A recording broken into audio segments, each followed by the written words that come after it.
Just want to do a quick trigger warning. I'm going to use a lot of abusive language in this video because we're talking about unhealthy relationships. So if you are dealing with an abusive relationship, or if you're someone who's been in an abusive relationship and you're still working through some stuff, you should probably skip this video.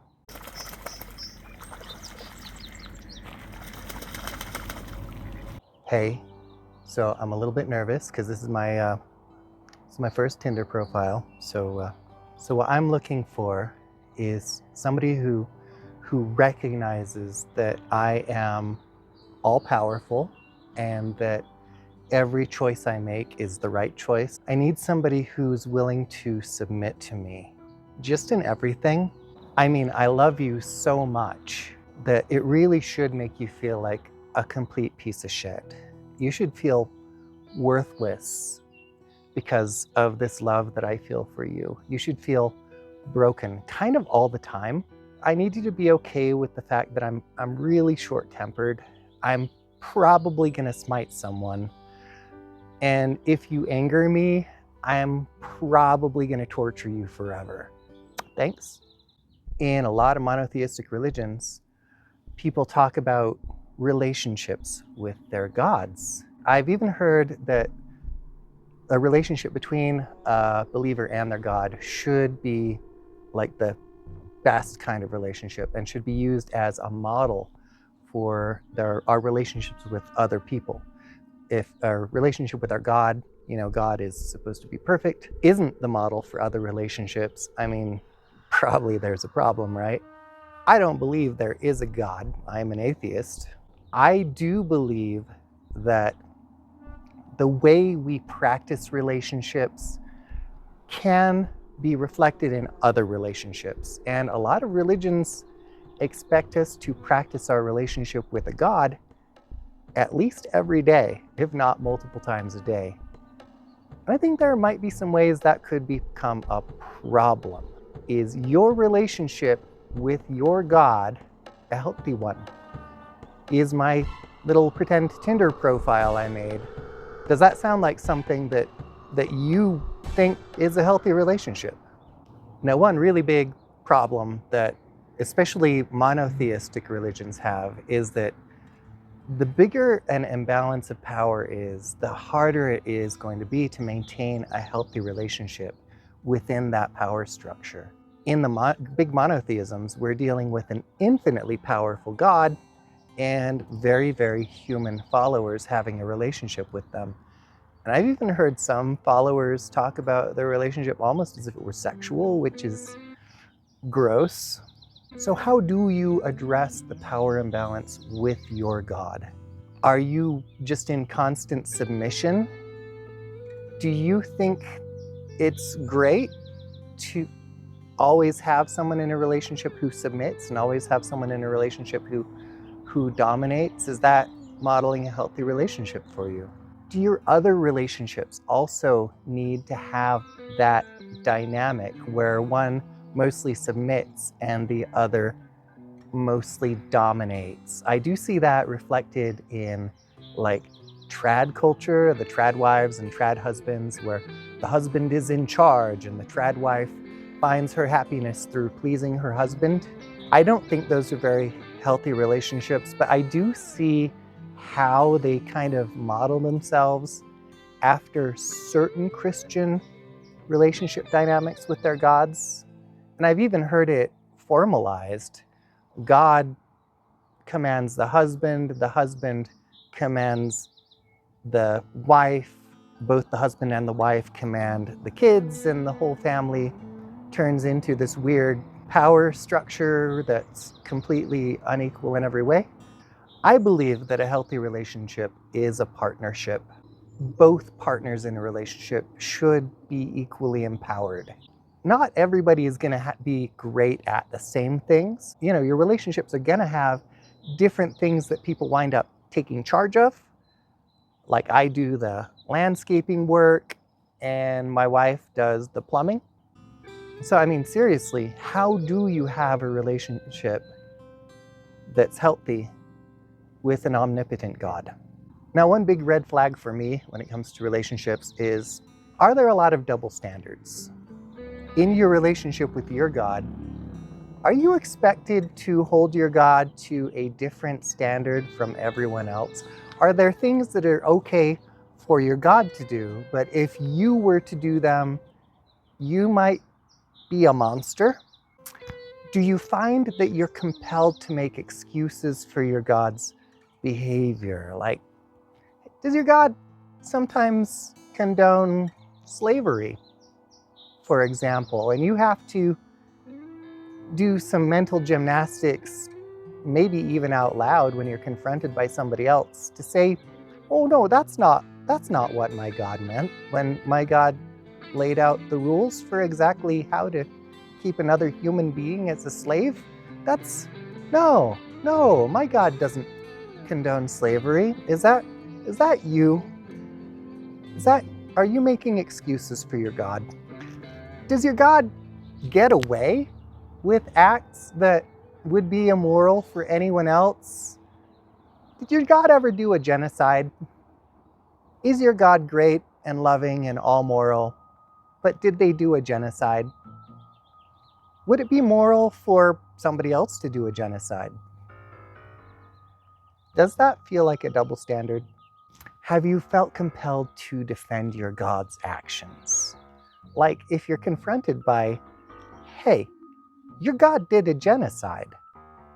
Do you feel like you have to explain why that was actually a good genocide, and sometimes genocides are good if your God does them? Because, being all powerful, your God couldn't find another way to resolve the issue. Genocide was the only way. I mean, if us mere mortals can't find a way to resolve disputes without resorting to genocide, how can we expect an all-knowing God to do any better, right? A healthy relationship is an honest relationship. If one partner constantly has to make excuses for the other one, or one partner constantly has to lie for the other one, maybe your relationship isn't healthy. Does your God call you weak or corrupt, despicable, sinful, or broken, deeply fundamentally flawed? Does your God have a lot of names for what's wrong with you as a person? Does your God remind you of those things on a regular basis? Does your God demand credit for every good thing that you accomplish in your life? Are you expected to thank your God for things that you did by yourself? Does your God deny responsibility for their own actions? Say, if your God does a genocide, does your God say, they made me do it, they made me do that genocide?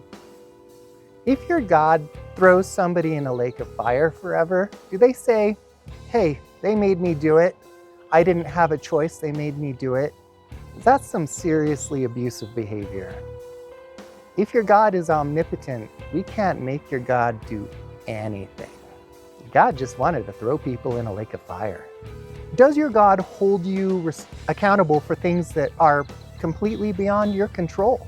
For instance, is there someone in your deep past, some ancestor that you've never met and barely heard of, that you're being punished for something they did?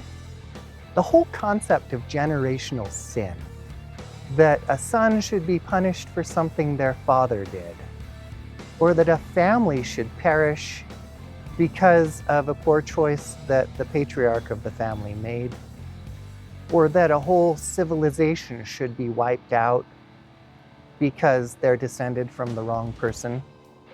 That whole idea seems deeply unhealthy and abusive and unjust to me. Is that something your God is into? Does your God demand sacrifice? Does this all-powerful being require that you give things up to prove that you love them? Does your God test you? Because I know in a human relationship, if I find that I'm constantly being tested, that's a big red flag. Somebody who is good at being loving is also good at taking you at your word when you tell them that you love them, if you've not given them any reason to believe otherwise. If your actions towards somebody are loving, and you say you love them, and they say they love you, but they're still constantly checking to make sure you love them, there's something wrong with that relationship. Does your God threaten to hurt you if you do not comply with their demands? I need to throw you in that lake of fire if you don't do what I say, because I love you. Given that massive imbalance of power we've already talked about, if somebody's threatening you and that power imbalance is so big, that's completely unnecessary. That is abusive behavior. And I see a lot of people in turn go around threatening others. I get threatened all the time in the comments. My God is going to punish you. My God is going to burn you in hell for not believing. So not only are you having this unhealthy relationship potentially with your God, and I'm not, I'm saying this rhetorically, maybe it's not your relationship that's unhealthy. But I mean, if you're having this unhealthy relationship and you're externalizing that, you're using that on other people too, wow, that's gross. Does your God or your church or your pastor or your family isolate you from people who disagree with them? Does your God or your church or your pastor or your family cut you off from people who might support you in a more healthy and loving way because they disagree with them? That is a big red flag that you are in an unhealthy relationship. The first thing they always do is cut you off from your support outside that relationship. They make you dependent on them. They make sure that they're the center of your world and there's nothing for you outside of them. So there's nowhere for you to go when things go horribly wrong. Does that sound like your God? A healthy relationship is a partnership in which both partners contribute according to their strengths. Good partners build each other up. Good partners support each other. Good partners enjoy knowing that their partner is finding happiness both within and outside the relationship. A good partner isn't going to demand to be the center of your world. A good partner shows up in the relationship in a non-transactional way. They're doing good things for you just because they love you, and they don't expect good things in return. If your partner says to you, I will give you my love if you do this, that, and the other thing, is that really love? Love shouldn't be transactional. So given all that, if you reflect on your relationship with your God, if it's not any of those things, cool. I am not going to tell you to leave your God because I'm not an anti-theist. I'm an atheist. If you want to have a relationship with someone for which there is no evidence and it's healthy, more power to you. You keep going to that church. They sound like a nice church. But honestly, how many of those red flags are there in your relationship with your God? There shouldn't be any. Just for funsies, I found a narcissistic partner test from Psychology Today. I'll link to that down in the description of the video. Feel free to take that narcissistic partner test with regard to your God. How narcissistic is your God in your relationship? Just answer honestly. Let me know in the comments, how'd your God measure up? I'm not going to claim to be a relationship expert. I'm just a BS biologist working a shit retail job and trying to launch a YouTube channel. So of course, I could very likely have gotten everything wrong, which gives you a lot to tear down. I've been the out-of-body atheist, and please keep all your relationships healthy.